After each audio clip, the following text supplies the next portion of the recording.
Welcome. I'm Chrissy Galley, U.S. Marketing Manager here at Kids and Company. Thanks for taking the time today to join us for a very special Pride webinar this month. I want to welcome our speaker today, Miss Sarah Cunningham, who is the founder of the organization Free Mom Hugs. Hello, Sarah. Good morning. Can you hear me? Yes, I can hear you.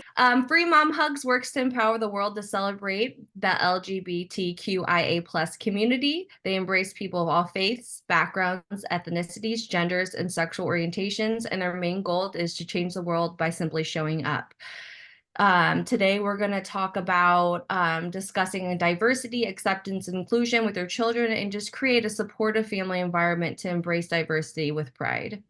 So during today's talk, know that we'll have a Q&A, so please feel free to put any questions in that Q&A function, as well as just sharing any stories that maybe you want to share with us as well. We're open to that. And we'll do our best to address all the questions that we can during our live Q&A. So Sarah, over to you, ma'am. Hi, good morning, maybe good afternoon, wherever you are. Thank you for taking the time to join us here. And there are many times that I have been muted, Christy. I'm so glad that it was you today instead of me. But I'm glad that we're here together. And if you don't know about Free Mom Hugs, I'm so excited to share with you because I say it all the time, but what I would have done to have had a conversation like this in my workplace or maybe my small circle of friends, it would have been wonderful to have heard from a mom like me now, being the mom that I was then, if that makes sense.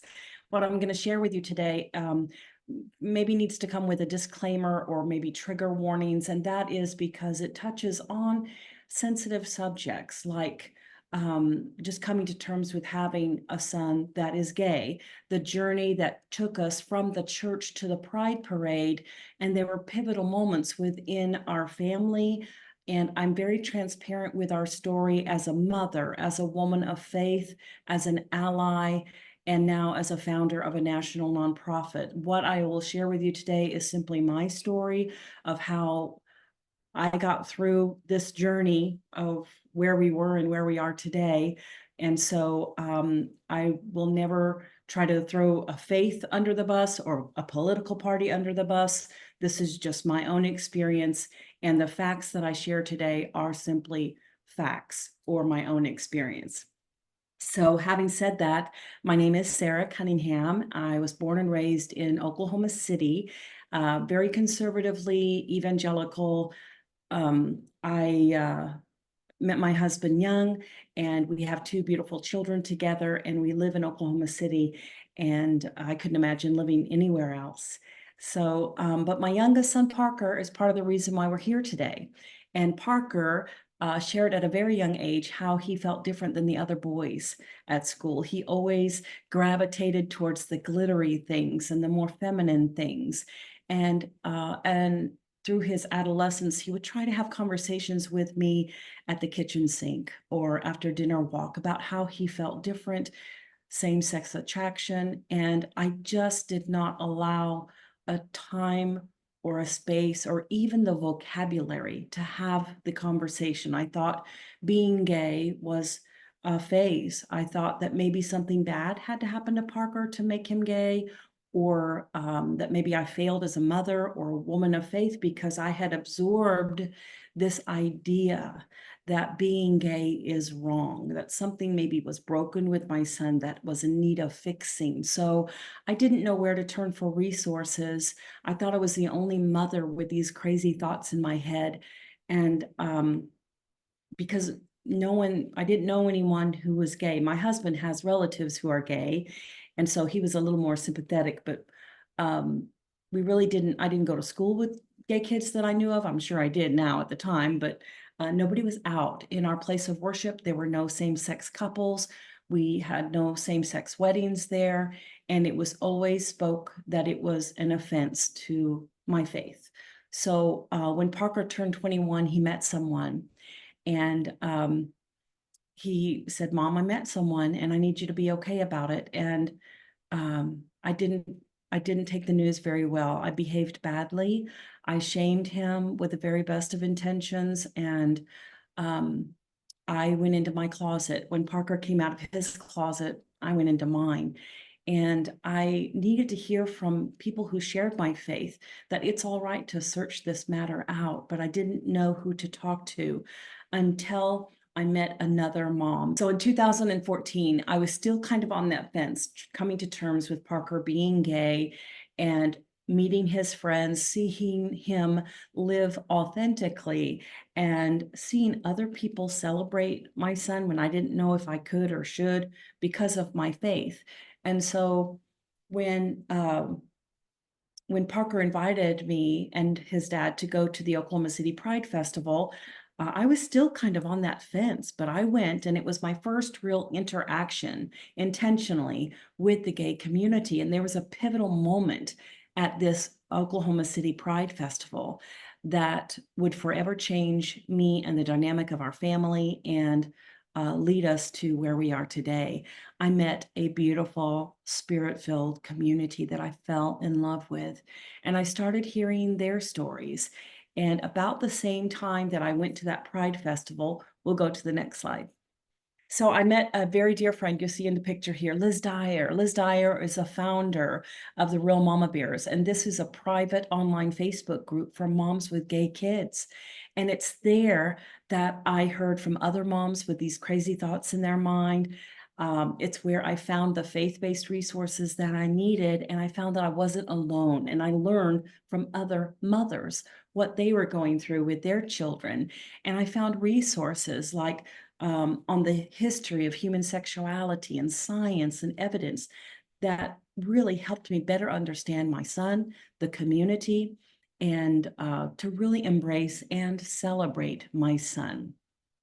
Now, I'm standing at the Oklahoma City Pride Festival, and I spend the next year getting plugged into the community, helping with PFLAG meetings or the Pride, Oklahoma City Pride Board, and really getting plugged into the community and helping with things like the Second Chance Prom or a clothing closet, things like that. And then in 2016, the next year, the next slide, I went to, I'm sorry, an Oklahoma City Pride Festival. And with anyone who made eye contact with me, I would say, could I offer you a free mom hug or a high five? And this is a homemade button. Obviously, I lived a very sheltered life. I didn't have a computer to even offer, anything off Amazon. But anyway, here it is, a homemade sign, free mom hugs. And the first hug I gave went to a beautiful young girl who said it had been 4 years since she had a hug from her mother because she's a lesbian. And I went home that day covered from head to toe with glitter. I also had real horror stories at the forefront of my mind about kids who had been alienated from their families, from their places of worship, and from many parts of society. I was learning about laws that affect families like mine. And from that experience, we started the nonprofit Free Mom Hugs. And now we have a logo that's recognized worldwide, and it sends a message to the community that we are strong and faithful allies. You see, the mission of Free Mom Hugs is to empower the world to celebrate the LGBTQIA plus community through visibility. That's showing up at Pride festivals, second chance proms, clothing closets, wherever we can, to be that loving presence in the lives of those who need it the most. Now, it was a journey. It took me from the church to the Pride Parade, but I learned so much. I learned things like the difference between gender identity and sexual orientation. I learned about the LGBTQIA acronym, and I want to talk about those things just for a moment. What I've learned is that the acronym, the LGBTQIA plus, imagine a sundial, and on this dial are the letters L, G, B, T, Q, I, A, and beyond. Now, I do hope that someday we won't need that acronym, but until then, we need it because it's so important that as individuals are on that journey of self-discovery, they can look at those letters and the definition of them, the L for lesbian, G for gay, and so on. And it's a tongue twister, and I don't always understand it all, but those letters give words, a vocabulary to express what we're feeling inside, and how we identify. So it's so important that we learn what we can and we offer spaces and a vocabulary to have conversations like these. I also learned about gender identity and sexual orientation. Who knew?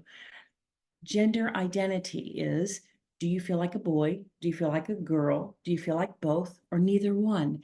Everyone has a gender identity. Sexual orientation. Do you want to be with a boy? Do you want to be with a girl? Do you want to be with both or neither one? Everyone has a sexual orientation.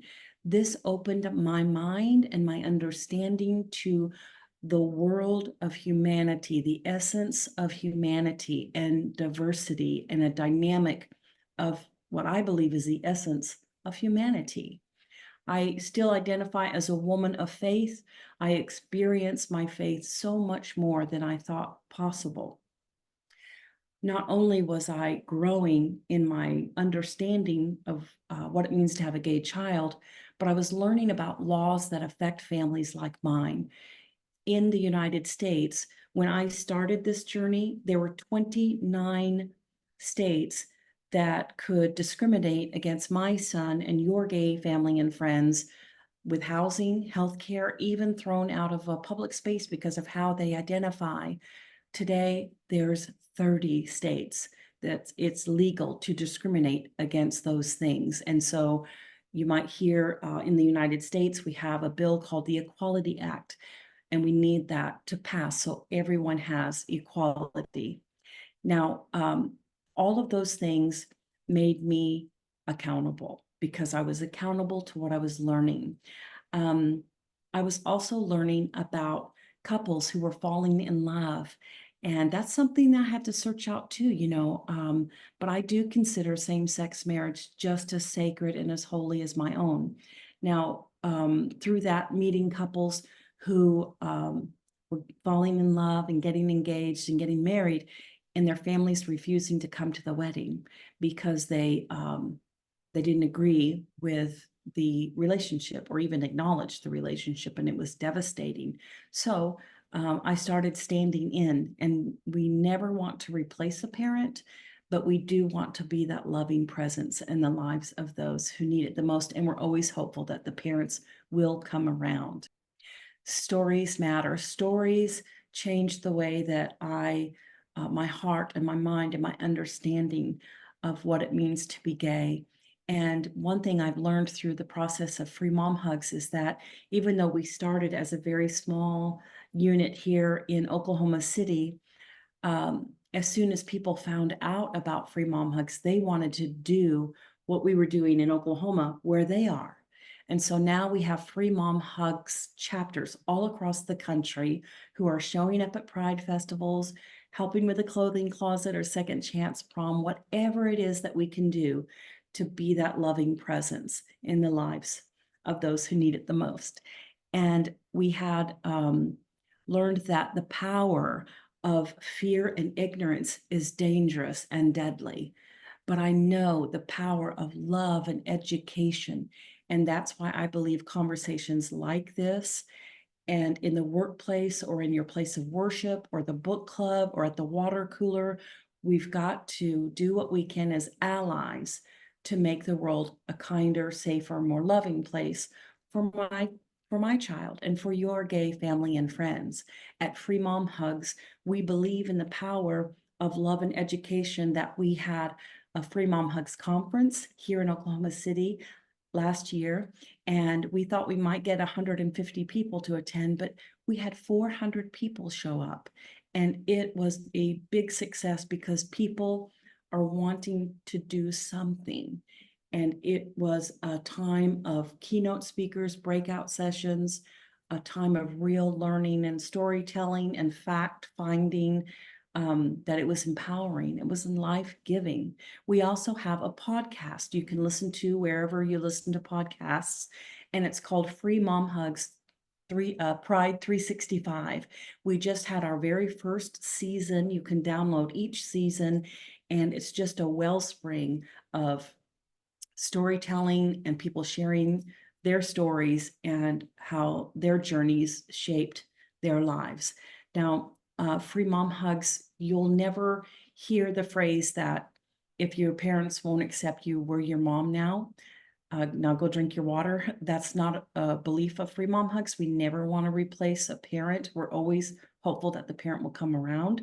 But until then, we want to be that presence. Now, the power of one. I love this. When I learned that one person can lower the at-risk behavior, the suicide ideation, the self-harm by 40%. It's even more for our transgender friends and family. So I want to implore you to be that one person. Find out um, if you're part of the community, share your story if it's safe to do so. Let your allies and your friends know that you need them to support you, to celebrate you. Because when I saw other people celebrating my son, it put me in check.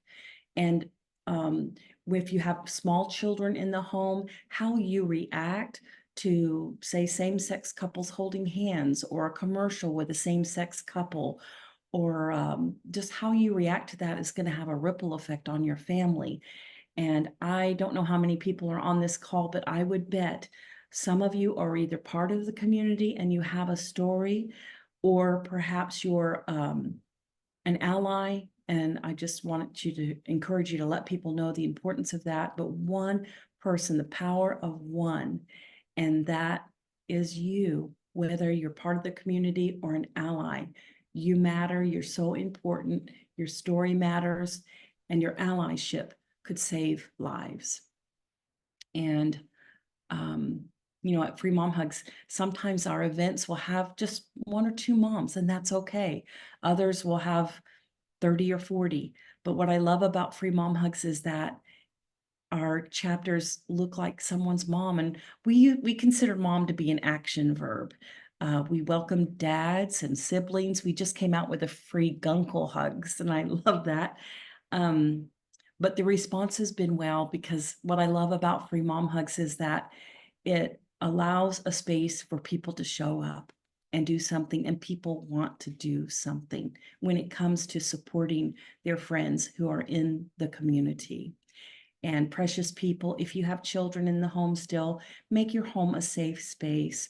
Allow a space and a time and the vocabulary to have a conversation. There's so many wonderful resources out there now to not have a better understanding on what it means to be lesbian, gay, bi, transgender, and so on. And so there's no reason to not have a better understanding. The only choice really is to remain in that stance of being frozen in your fear and your ignorance. I've been there and I've done that, and I don't recommend it, because you could miss an entire adolescence of your child's life.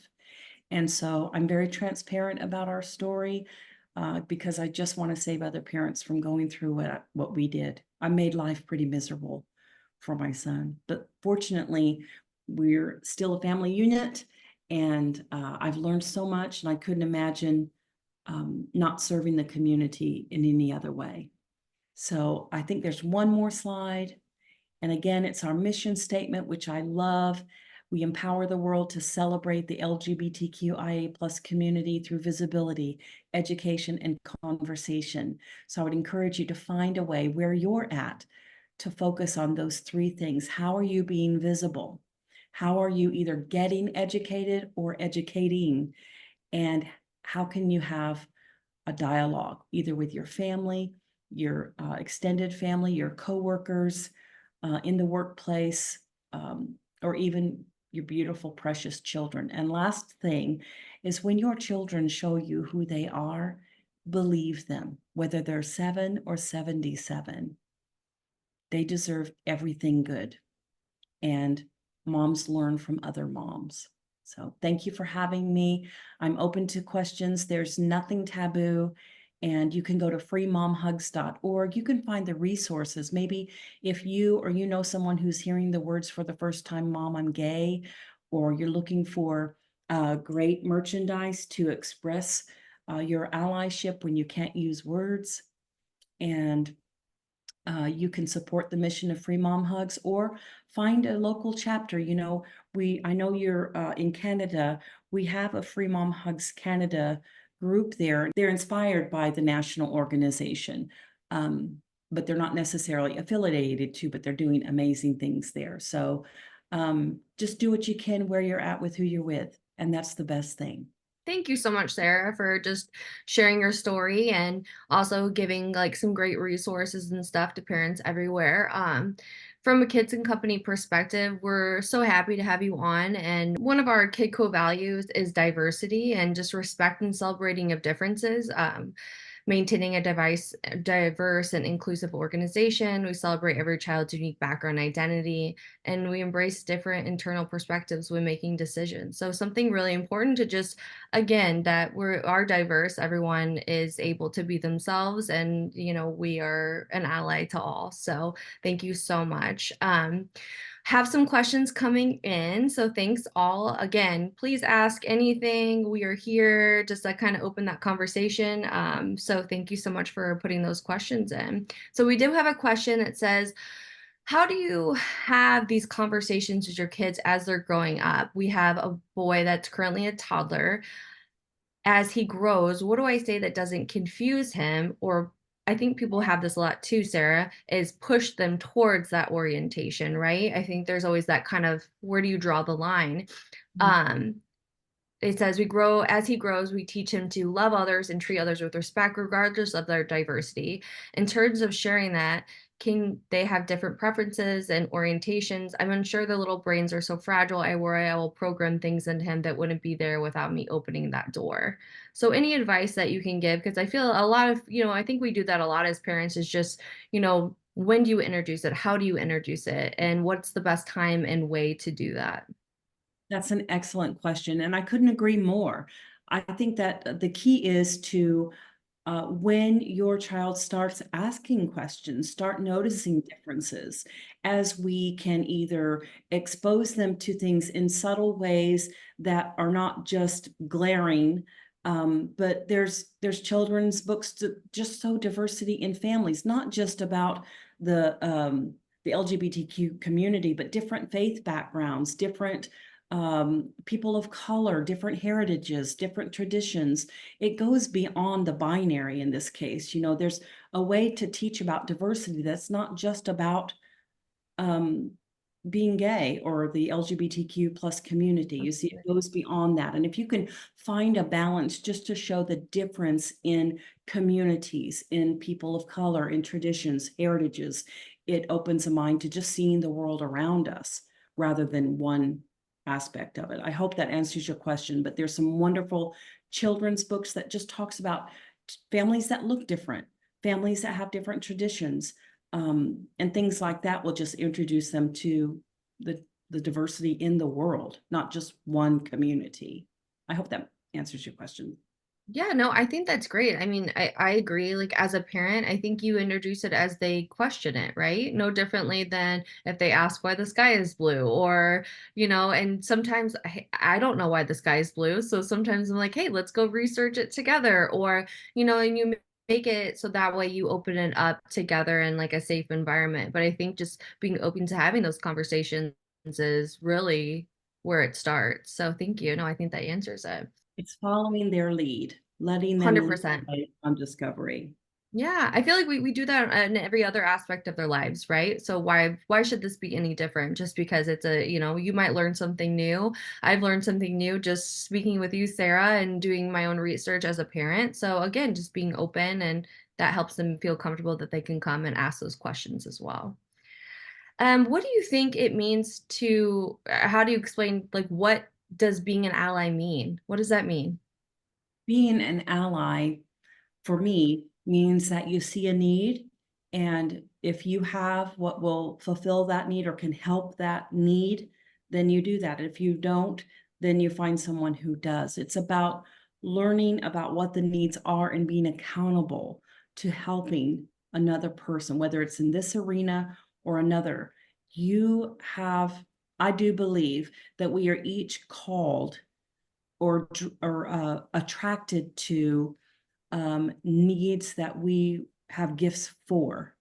And so as we go about our day, you see a need and you're drawn to it. Can you help towards that? Whether it's, showing up or helping financially or supporting organizations that do those things, then you're accountable to do that. We're called to help each other. And I can't think of anything sadder than seeing a need and not being propelled to try to fix it or help. Thank you. We have another question. Says how to make other people in your family or friends respect the LGBTQIA plus community if they're not open to it or if they don't. Is there any advice that you would give to that? I think the first thing is to understand what it like what the exposure of the individual who may be like I have to consider where what a person's been exposed to. Did they grow up with gay people in their lives? Have they been exposed to rigid bad theology or something, and then try to remain approachable. But I do say you have three choices when it comes to, like, you're in a family dinner, maybe a holiday or something, and you see it going south with the conversation, then you have three choices. You can, one, ask yourself, is this a time to educate? Is this a time to educate, or is this a time to change the conversation, or is this a time to go to the other room, just leave the room? Because you do have choices, and not everybody, when someone's wanting to understand and learn more. But there is a time, in my faith background, there's a time that you just need to save your pearls. And if you have say you have a gay child and your family or extended family is not understanding or being supportive, then you need to surround yourself with people who are supporting you and your child. And if you don't have those people in your life, then you need to find them, because we're here. We're here. That's great. Yeah, I mean, I think honestly, I didn't even really think about that, Sarah. I mean, thinking about, oh, we have different views and really in all things in life, but really thinking about, how did I learn? Was I in a family that I felt like I could ask or stuff like that? So that's a really great thing that I didn't think about is really just putting yourself in their shoes and thinking, where did they come from? And again, excusing yourself or changing the subject when needed. So thank you for that. Mhm.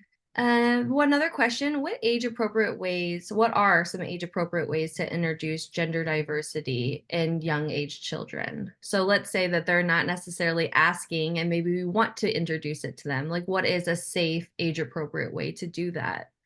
Well, the good news is there's so many resources out there Mhm. now that are age appropriate, and most of those will have guidelines, whether it's in a book form or film or just toys in general that will just expand the mind to um, more than just where everybody just doesn't look alike. So there's lots of age appropriate toys, books, films, um, and online. There's tons of resources through PFLAG. It's an excellent organization. Um, the Trevor Project, Glad Media. There's tons of them. Yeah, great, great, great. And I know you shared some resources with us too, Sarah. So whenever we do send this recording out to everyone, we'll make sure to include those resources just to kind of save your time to kind of click around and stuff like that. And so that way you guys have some good resources as well. Now, And Sarah, remember, I'm sorry, go ahead. yeah, the resources that I sent to you, Chrissy, those are what helped me the most, but there Great. are hundreds, Tons. thousands. Yeah.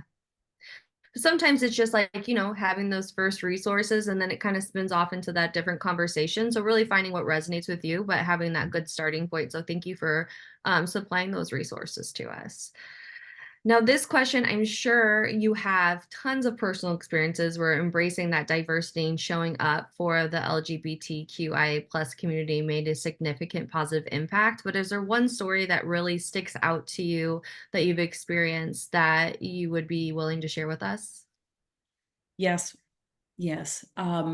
Early in this journey, um, I went to what I thought was a PFLAG meeting for high school age, like families with high school students like mine. And so I went because I knew the facilitator, and I got there, and it turned out to be a support group for the adult transgender community. Now, I had never been in the same room with a transgender person that I know of until that day. And I stayed because I was curious, and I stayed and I listened to their stories. And I remember sitting in my car after that meeting and crying hot tears because I thought these are beautiful, misunderstood people, and how different their lives could be if they just had one supportive person or access to proper health care or a way to earn a living. And it just was heartbreaking, eye-opening, a reality of the life of our transgender friends and family. And so that is at the forefront of my mind of everything that we do at Free Mom Hugs. Thank you for sharing that. Somebody else said, should we make children understand at an early age or wait for them to learn from themselves and decide what's more appropriate? Now, we know we said to wait, have them ask. And you said there's resources, tons of resources out of there, but do you believe that there's a right or wrong way, or really just going with like your parental gut? No, because I went with my gut and it caused a lot of harm. True, very true. Yeah. There was a time that I was said, trust your gut, Hmm. because that's all that I knew, that believing that maybe something was broken within my child, or again, something bad had to happen to him, or that I failed as a parent. None of those, that's just not the truth. The truth is, I believe that being gay, LGBTQIA plus, is a gift from God to this world to be celebrated. But I mean, there's a mother intuition, yes, if you want to call that a gut thing, but when it causes shame of any kind to your child, or condemnation, or any type of just shame based emotions, then I think it's wrong. And you could just look at the fruit of of what you're doing. Like, I if I trusted my gut, that's when I shamed my son, thinking it was with the best intentions. So follow your children's lead. Yes, your discernment is so important, but be aware that not everyone is the same. There's a diversity, and that's why conversations like these are so important. You can't make your child anything, or maybe you can, but it's a pretty miserable life. But we need to talk about, I feel led to do this, so forgive me if I, but conversion therapy. I don't know if I mentioned it earlier, but conversion therapy is any type of therapy, practice, or prayer that would try to change a gay person into a straight person. And that's when you're trying to make someone one way or the other. It's dangerous, it's harmful, and it can be deadly. So we need to just celebrate our children at any age. Yes, discernment is so important, but what you think might be um, your idea of the plans that you have for your child, like I had plans for my son to be married, have a family, all the traditional things, that it's just not the way that it was meant to be for him. So, but once I saw him happy and living authentically, then it opened my eyes to that. So celebrate your children, to show them the differences in the world around us, and follow their lead. Yeah, and I think again, it doesn't have to be with this community per se. Again, I think it just goes back to just loving your children and letting them be, and let them be authentically themselves in any aspect of life. So I really think that this could go further than just this conversation and celebrating Pride Month. So yeah, I think it's a lot of great tips, education, conversation, and just letting your kids feel comfortable in any way possible to have those with you. So thank you for that. Now, when it comes to right and wrong, when Mm. it harms another person, absolutely. But when your child is just trying to grow into themselves and express themselves, that's something to celebrate, that they have the freedom to do that. So bravo, parent. Good job. Let's do that. Anytime we can celebrate ourselves, right? Because we're constantly conflicted that it's like, are we doing the right thing? Is this right? Is so again, just conversation, openness, and education. So something definitely to lean back for. So, we have another question. It says, "What allowed you to reconcile?" In this case, it says your faith and start being open to learning about what it meant to be part of the LGBT plus community. So, kind of just finding yourself whether let's just keep it general if you don't mind, Sarah. Let's say it's not faith. Let's just say it's just opening yourself up to something that you are thinking outside of what you already thought, let's say. So what kind of helped you or guided you to being open and learning more?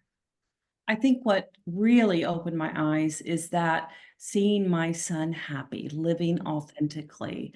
My faith allows me to believe that there's something greater than us, and that something greater, the divine, or whatever you want to call it, spirit, divine, your faith, um, was just love, just love. And the minute I started shaming or condemning those judgment against my son or even against myself because feeling like I failed as a parent. Those things I could never reconcile. I never could reconcile what I knew about love and that this dynamic of it was good in any way because it wasn't. I was downcast. I was discouraged. I hurt my son in the process. I shamed him. And all of those things were not of love. And so, what opened my eyes is seeing my son happy, living authentically, and seeing the damage done to the community in the act of love. And that's I couldn't reconcile that. So I had to do some deconstructing and some reconstructing. And now I experience what I believe is God or the power of the Holy Spirit or the great divine, wherever you find your inner self, so much more than I ever thought possible. I experience humanity, the essence of humanity, so much more. I don't assume anything of anyone, and it makes life a whole lot, a wonderful, wonderful life. And there's freedom here, and I wish it for everybody. I really do. I'm so glad to be on this side of the story. Yeah, of course. And it is a beautiful story. So thank you again for sharing. Another question, it says, how can families get more involved in advocacy and support in the LGBTQIA plus community beyond their own homes? What are some actions they can take to make a difference in their community? I love it. Find out what the needs are where you live. Find out the organizations that are supporting whatever community is that you feel called to, whether it's the gay community, the Hispanic, or the people of color, the homeless, whatever it is. Find ways to help in those areas. It might be um, offering a financial donation, a monthly donor. It might be wearing a t-shirt to the post office and just sends a message that you're an ally and that you're aware of the community. It might be writing letters. It might be making phone calls. It might um, just whatever it is, you know what it is. What are the desires of your heart to give to other people? And when you start doing that, it will lead you in ways that will put you exactly where you need to be. And it won't be a discouragement. It will be a joy when you put others before you, and it will be a joy in your life.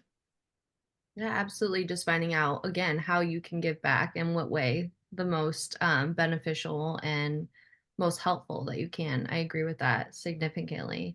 Um, I'll share a little bit of my own story too, Sarah, because I obviously took over for Fanny for this year's Kidco Talks, and Free Mom Hugs is obviously something. As soon as knew we were celebrating Pride, so I had a wonderful experience going to one of my first Pride parades, big pregnant in the July Midwest heat in the US. And, again, just finding how I could give back. And I showed up and I had no idea what to expect, but I knew I had two arms and I had babies and I wanted love for my children, whether they were struggling in any way.